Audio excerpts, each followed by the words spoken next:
The fifth story. This story could be called The Statues. Another possible name is The Murder, and also How to Kill Cockroaches. So I will tell at least 3 stories, all true because they don't contradict each other. Though a single story, they would be 1001 were I given 1001 nights. The first, How to Kill Cockroaches, begins like this. I was complaining about cockroaches. A lady overheard me. She gave me this recipe for killing them.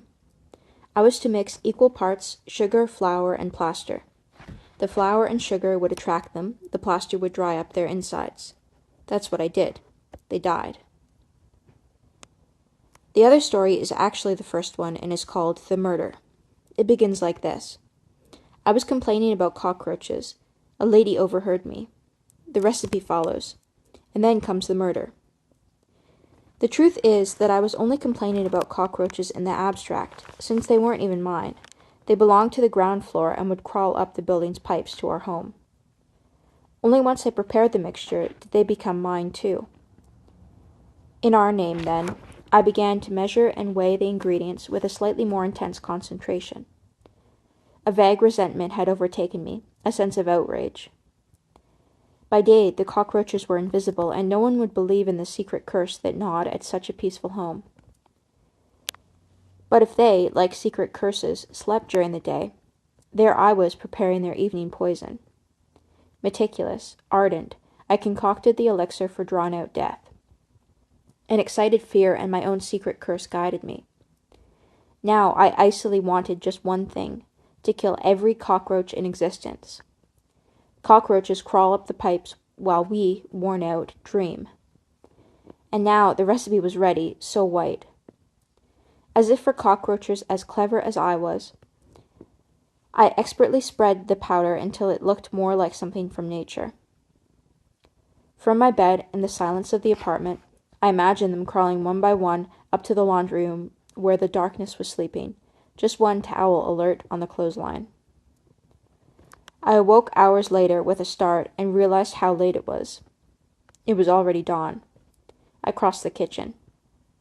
There they were on the laundry room floor, hard, huge. During the night I had killed. In our name, day was breaking.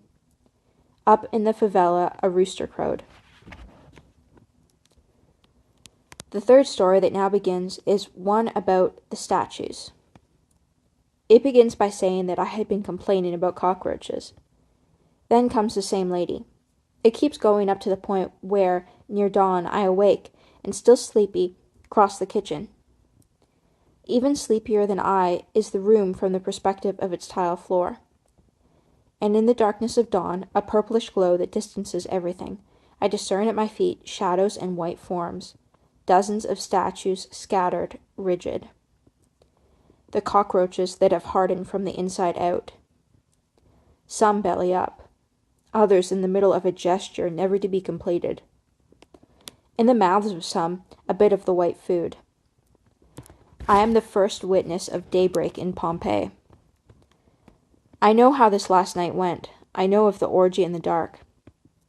Inside, some of them, the plaster will have hardened as slowly as during some vital process, and they, with increasingly arduous movements, will have greedily intensified the night's joys, trying to escape their own insides, until they turn to stone in innocent shock, and with such a look of wounded reproach. Others, suddenly assaulted by their own core, with even the slightest inkling that some internal mold was being petrified. These suddenly crystallize, the way a word is cut off in the mouth. It's they who, taking the name of love in vain, kept singing through the summer night. Whereas that one there, the one whose brown antenna is smeared with white, must have figured out too late that it had been mummified precisely for not having known how to make use of things with the gratuitous charm of being in vain.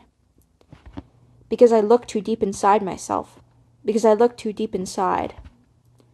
From my cold human height, I looked at the destruction of a world. Day breaks. The occasional antenna of a dead cockroach quivers dryly in the breeze. From the previous story, the rooster crows. The fourth narrative inaugurates a new era at home. It begins as we know. I was complaining about cockroaches. It goes up to the moment I see the plaster monuments.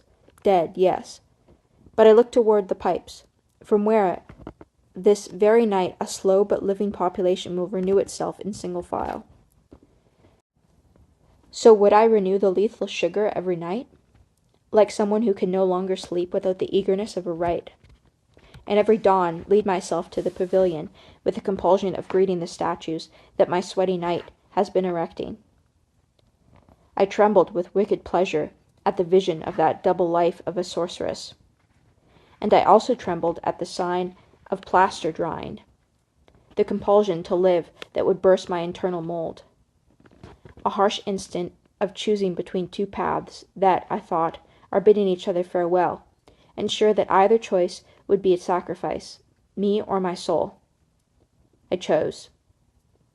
And today I secretly boast in my heart a plaque of virtue. This house has been disinfected.